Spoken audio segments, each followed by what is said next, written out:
Samantala, pinangunahan naman ni Pangulong Ferdinand R. Marcos Jr. ang paggunita sa ika-128 anibersaryo ng Philippine Army. Yan ang ulat ni Bernard Ferrer live. Bernard. Kenneth, kinilala ni Pangulong Ferdinand R. Marcos Jr. ang mahalagang ambag ng Philippine Army sa pagpapanatili ng kaayusan at katahimikan ng bansa, maging ang pagtulong nila sa mamamayan. Kasabay ito ng ika-128 anibersaryo ng hupong katihan na may temang matatag na sandigan ng bagong Pilipinas.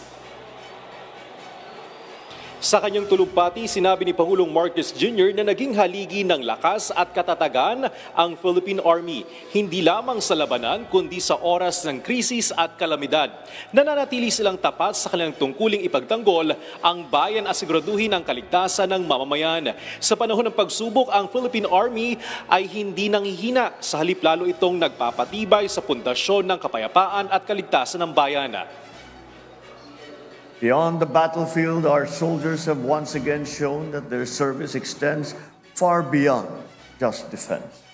Whether responding to natural calamities or assisting communities affected by the recent volcanic activities, such as what happens in Taal and the Canlaon volcanoes, they were our first responders.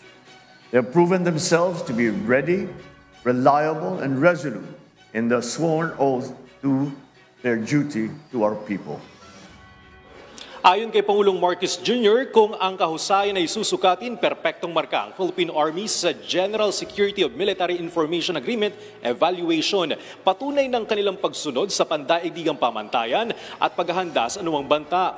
Upang mas mapatatag din ng Philippine Army, ipinatupad ng pamahalaan ng iba't ibang programa para sa kapakanan ng mga sundalo. Kabilang dito ang mandatory annual physical examination, reimbursement of hospital expenses at mobile support para sa wounded and action personnel. Naglabas din si Pangulong Marcos Jr. ng Executive Order No. 84 para itaas ang subsistence allowance ng mga opisyal at kawani ng AFP pagkatapos ng isang dekada.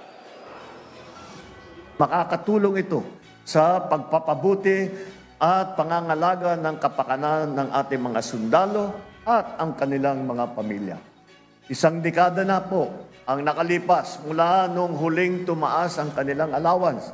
Kaya't sinisikap po natin na makagawa kaagad ng makabuluhang programa kagaya nito.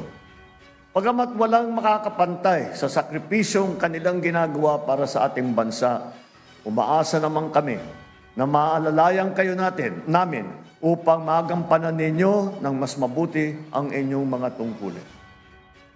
Nagalay naman ang sandaling katahimikan bilang pag-alala sa kabayanihan ng 26 na miyembro ng Philippine Army na nagbuwis ng kanilang buhay. Naging sentro rin ng programa ang Katiyan 2025 exercise at pagkilala sa mga individual at unit na nagpakita ng natatanging paglilingkod at kahusayan. Kenneth, nakaisa rin sa pagdiriwang ng ika-128 anibersaryo ng Philippine Army si Defense Secretary Gilberto Teodoro Jr. at ilang pang matataas ng opisyal ng pamahalaan at militar. Balik sa iyo, Kenneth. Maraming salamat, Bernard Ferrer.